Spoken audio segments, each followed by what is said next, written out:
and they're getting their eyes beat in like, don't. You didn't keep the same energy.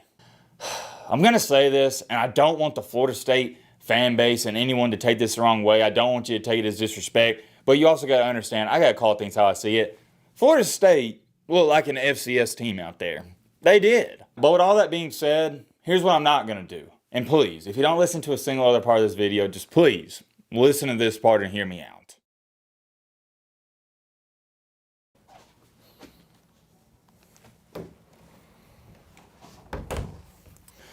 Due to extremely high demand, well, let me get up here so you can see me.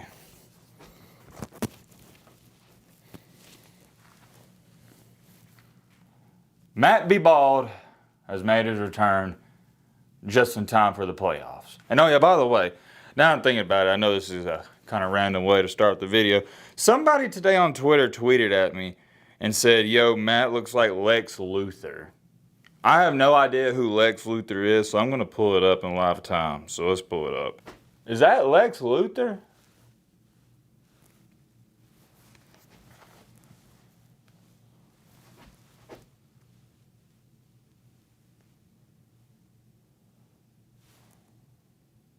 I don't know.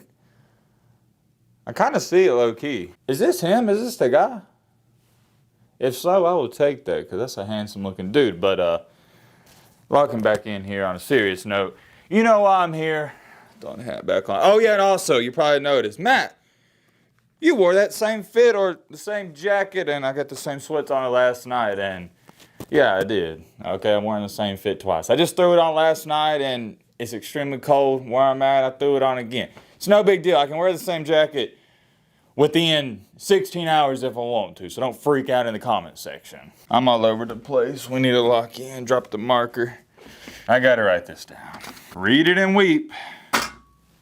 Read it and weep. Ladies and gentlemen, boys and girls, I don't care if you're Florida State. I don't care if you're Chattanooga State Water Aquarium Community College. I don't care if it's the YMCA League. I don't care what it is. Boys and Girls Club, doesn't matter. Anytime you get beat by 60 points in a football game, it's embarrassing. Despite the opt-outs, I'll get to that in just a second. I don't care what anybody says. If you're a Florida State fan and you even want to act like for a split second, it's not embarrassing to get beat by 60.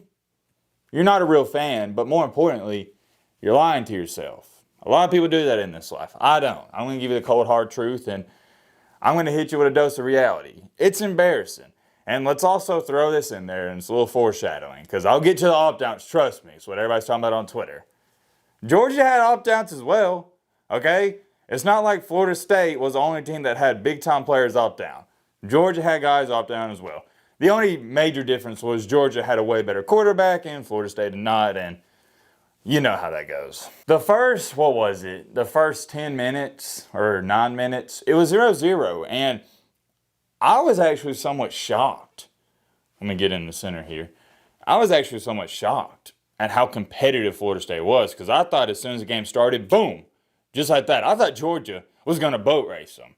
But the first 8, 9, 10 minutes, Florida State held their own. And heck, early on in the first quarter, they even had a sack on Carson Beck where the guy, he stripped the ball. I can't remember his name. He was one of the other starters. I think he was one of actually the only starter that played in this game. He stripped the ball and fell on it, but it squirted away. If they would have got that, that would have probably been 3 points. They didn't get that. There's also an interception Florida State could have had later in the first quarter. Things were going their way, sort of, and after that, it was just downhill. You saw the talent gap, the skill gap, but most importantly, you saw the depth gap, okay? And that is why I preached all year long that Florida State, the Seminoles, were not a top 4 team. Lack of depth. So it hurt them all year long. It was going to hurt them in the playoffs if they got in. Thank the Lord. Whew. Thank the Lord the committee did not put this. And I don't want to disrespect them because they're not a bad football team. They were a really good football team this year. But you know what I'm saying. Just thank the Lord the committee did not put this Florida State team into the playoffs. It's cliche. Some people may label it as corny, but it's true. It's the best analogy, the best comparison, and best example. Florida State is TCU 2.0. What happened last year? Georgia beat TCU. A really good Georgia team beat a really good TCU team 65-7. That was the final score, right? Well, this year, they actually somehow, someway managed to beat Florida State worse than TCU. They beat TCU by 58, and they beat Florida State by 60. Not even a 50 burger. A 50 burger's outrageous. They said, nah, a 50 burger's not enough. How about 60 on your dome, on national television, in a top 6 matchup? Pitiful. It was a pitiful performance by Florida State. And you know what? Let me just address the opt-outs right now before we go any farther, because I really don't want to go on a huge rant and tangent, but if you see this video is about 15 minutes long, just know a rant and tangent happened. You know what? I'll just pop up this tweet, Matt, pop it up on the screen, and if you ever want to see what I'm tweeting out during the games, go follow me on Twitter. Here's what I said. So let me get this straight. Since Florida State is losing, the game doesn't matter because they had opt-outs, but if Florida State would have beat Georgia, they should be the national champs and made the CFP. Make up your mind. Exactly. I'm standing 10 toes down on that statement. Make up your mind, because leading up into the game, what was everybody saying? Oh, well, if Florida State wins, if they somehow win, they should have made the college football playoff, and they most certainly should be considered for national champions. Okay, I have no problem with that whatsoever, but my problem is when you're hypocritical, because when the game starts, and the game's happening, and they're getting their eyes beat in, like, don't, you didn't keep the same energy. Because what was everybody saying during the game? Oh, well, we got all the opt-outs, man. We ain't got our quarterback. We ain't got that. We don't care about this game, man. We wanted to be in the championship. We don't care about this game. This game don't mean nothing. And blah, blah, blah, blah. I could sit up here and read off 4 million tweets of all these Florida State fans and advocates for Florida State. Let me get this out of the way. But you know what I'm talking about. It's just hypocritical. If you're going to say, oh, well, if we would have beat Georgia, we should be national champs, and you're going to talk about if you win, then you got to keep the same energy when you're getting your eyes beat in. It's a double standard and you're being hypocritical. So that's all I'm going to say about that. Look, I will be the first to tell you. Number one, Florida State is still extremely disappointed and probably highly unmotivated to play in this game against Georgia. And I'll also give you this. You had a ton of guys opt out. And I completely understand that makes you a lesser of a team. But with all that being said, here's what I'm not going to do. And please, if you don't listen to a single other part of this video, just please listen to this part and hear me out. I will not, under no circumstance, excuse a 60-point loss, and I will not, under no circumstance, excuse that performance I just saw, because I didn't watch it in the man cave, that performance I saw downstairs. I'm never going to do it, not going to do it here. It's just not going to happen. And I think a lot of people are missing the point with this. I didn't, and nobody with a functional brain thought Florida State was going to beat Georgia, okay? We knew that wasn't going to happen. The reason this is currently trending everywhere and people are going to talk about it for the next 48 to 72 hours is because of how pathetic Florida State looked out there against Georgia. I'm going to say this, and I don't want the Florida State fan base and anyone to take this the wrong way. I don't want you to take it as disrespect, but you also got to understand, I got to call things how I see it. Florida State looked like an FCS team out there. They did. They looked helpless on offense, defense, special teams, you name it. It was an unfair matchup from beginning to end. And in the second half, I've started to ask myself this question. Who would I pick Florida State to beat? And I started going down the list. I started looking at all the top 25 teams. I'm not talking about the entire season. I'm talking about the product that Florida State put out there today. I don't know who they could have beat. And also, I need to throw this in there. A main reason Florida State looked so bad is because of Georgia. You got to give a ton of credit to them. I know on social media, the talk of the town is going to be Florida State losing by a 60 burger. They're going to get clowned, trashed, etc. Rightfully so, because it was bad. But I also think you need to start talking about how great this Georgia team was this year. And that's why I stated, even after they lost to Alabama, I thought Georgia was a top 4 team. Don't get it twisted. I never for a split second thought Georgia earned their way into the playoff because they lost their last game. But what I'm saying is, even to this day, I've tweeted out my rankings and everybody was mad about it.